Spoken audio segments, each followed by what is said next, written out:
The New York Rangers definitely need to find a top line or top six caliber right winger to go alongside Kreider and Zibanejad on one of the Rangers' top six lines there. They need that right winger to really kind of help out that 5-on-5 scoring on that line. And this may be the perfect player for them, and that is Alex Tuch. This guy was rumored in some trade talks kind of around the deadline there. Nothing ever happened, and it does seem like Buffalo probably wants to keep him around longer term, but he only has 2 more years left, and maybe the Buffalo Sabres want to cash in when his value is pretty high, as he does, like I said, have 2 more years left on his contract. So maybe they want to move him now. He's a pretty low cap hit, so it could be a great pickup for the New York Rangers. This was a guy who was traded over to Buffalo in that Jack Eichel trade package that obviously went from Vegas to Buffalo Sabres there. A pretty big package there. Tuch was one of the main pieces in that deal and has so far been a pretty great player for the Buffalo Sabres, although they have struggled once again and for years and years now to obviously make the playoffs. Maybe he wants out of there. Maybe the Buffalo Sabres are wanting to move on, cash in on some young assets, some picks, prospects, whatever it is, and get some good players right now, while Alex Tuch still has quite a bit of value left before he obviously has less term on his deal, which would obviously lower the value. So in this video, we're going to take a look at Alex Tuch, what a possible trade could look like, and how good of a player Alex Tuch truly is. And back at the NHL trade deadline, there was some rumored interest from a couple teams that were interested in potentially trading for Buffalo Sabres Alex Tuch, as NHL insider Elliot Friedman wrote in his 32 Thoughts column at the time. He believes the Bruins and New York Rangers reached out to the Buffalo Sabres about star forward Alex Tuch's availability. However, as Friedman noted, Sabres GM Kevin Adams has rebuffed requests to discuss any potential Tuch deals. And that's kind of like I said, I don't necessarily know if he's going to get traded. I don't necessarily think so, but if he were on the market, kind of like that Brady Tkachuk video I talked about the other day, if they were on the market, these are 2 guys who I think would be phenomenal fits on this team. They really kind of fill some needs that this team obviously has right now. We need a really good right winger to go alongside Zibanejad and Kreider, and we also need a very physical player and obviously just all-around great offensive player as well in a Brady Tkachuk. So that's kind of why I'm making these videos. I mean, these are 2 guys who could be great fits, although they may not get traded, and it would have to obviously be a pretty big package going their way back to those teams to actually get those teams interested in potentially discussing a trade. So I don't know if it's going to happen, but I do think these are 2 guys who would be fantastic fits on this team. Now, maybe things can change. I mean, it's not like it's never happened before where teams have kind of come out and said that we're not looking to move these guys and they end up getting moved. It's happened before. It could happen again, and maybe these are guys who it happens for. I mean, maybe, Tuch or Tkachuk want out. If they do, maybe they get the trade that they want and they get to go to the Rangers, where they can obviously compete for a potential Stanley Cup, unlike the teams they're with right now, who are struggling to make the playoffs for the first time in a very long time, especially on the Buffalo Sabres side of things there. So we'll have to wait and see what happens later on in the summer. But taking a look here at what Alex Tuch would actually bring to this New York Rangers team, overall, he's a pretty solid goal scorer. Not an elite one, but can be a pretty good overall goal scorer. He has multiple 20-goal-plus seasons, but the big thing with him is the fact that he is a really good playmaker, and that is his kind of main, I would say, offensive weapon is his playmaking ability to get assists, make plays happen, set up players for goals, and we have 2 great goal scorers in Zibanejad and Kreider who could really use a very talented kind of top-line caliber playmaker like an Alex Tuch to really potentially break out their offensive scoring like we've seen in the past,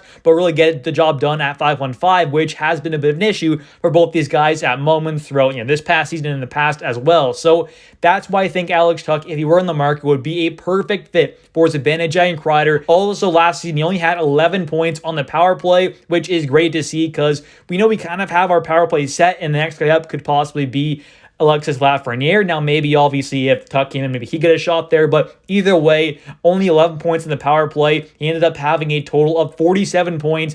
Add even the strength would put him tied for 53rd in the entire NHL, which is not too bad at all for even strength scoring. He was tied with guys like Cale Makar and Evan Bouchard, 2 very talented offensive defensemen. And so far this season as a whole ended up putting up some phenomenal overall numbers, ended up having 75 games played, 22 goals, 37 assists for 59 total points. Last season, though, back in 2022-2023, had a monster season. 74 games played, 36 goals, 43 assists for 79 total points. That was a career high in goals and assists. Took a bit of a step back this season, obviously down to 59, so 20 points less, but he's still a great overall player offensively, especially, and an all-around great player as well. So definitely would be a good fit, although he did have a bit of a down year this season. And all around, though, he is a very talented kind of two-way forward, not an elite, Selke winning kind of guy, which is like, the top defensive forward in the league, but he definitely is a pretty solid two-way player, can help out on the PK as well. He's a good penalty killer, not too bad there at all. And Alex is not some overly physical player like Brady Tkachuk is, for example, but he's not too bad on the physicality side either. Had 72 hits in 75 games played. The previous season had 54 hits, then 32, obviously only 50 games played there, so not too bad at all. He's a pretty physical player, 6'4", good size there. He also blocks a decent amount of shots. This past season had 82 block shots in 75 games played, so over a block per game is not too bad at all for a winger. And he also is a pretty disciplined player as well. He does not take too many penalty minutes, which is definitely a bonus. This season had 54 penalty minutes, which is by far his career high. The previous next high was 28 back in 2020, 2021. So he's an overall pretty disciplined guy. He can block a shot. He can hit people. He's an all-around very talented player, good two-way guy, good offensively, good defensively, good in the power play, good even strength. He's an all-around very good hockey player. But now let's take a look here at his contract. Once again, he does have 2 more years left under team control with a cap hit of $4.75 million. And he does have a modified no-trade clause, but it is only a 5-team no-trade list, so I can't imagine that'd be much of an issue for the Rangers, as I can't imagine they'd be on that list. But taking a look here at what assets the Buffalo Sabres might want in return if a deal were to happen, I would imagine they're looking at some good young NHL talent that can help them right now, not just, a couple of picks and some prospects. I'm sure they'd want some pieces that are going to help them right now, immediately at the NHL level, and some established young guys as well. So I don't know if the Rangers are looking to trade away really Braden Schneider at all, so maybe you're looking at guys like Philip Hedl or Keandre Miller, plus Kaapo Kakko, so maybe it's one of those two guys, Miller or Hedl, plus a Kakko and a pick or something like that. That could be possibly a deal that goes down, or maybe it is just one of Hedl or Miller plus a prospect and a pick or two. I don't think they're going to be able to do a deal without Keandre or Hedl. I think they're going to want some pieces that are going to help them right away, because they are a team who have not made the playoffs in a very, very long time. They have a decent amount of good prospects and picks and stuff like that, but I'm sure they want talent that is going to make them a better team right away, not just down the road in the future for another few years, because they have missed the playoffs, like I said, for such a long time. They got to make the playoffs sooner or than later, obviously, with the core of players that they have, because this team needs to get on a winning track, and they just have not been able to do so. So if they obviously trade away a guy like Alex Tuch and don't get some players who can help them right away, that could look really bad for the overall kind of morale of the team and the overall just kind of outlook on that squad. So if a deal were to happen, I would guess that Miller or Hedl would have to be in the package alongside some other good stuff as well. Anyways, thank you so much for watching. If you have enjoyed this video, please smash the like button. It helps out the channel a ton. I would really appreciate it.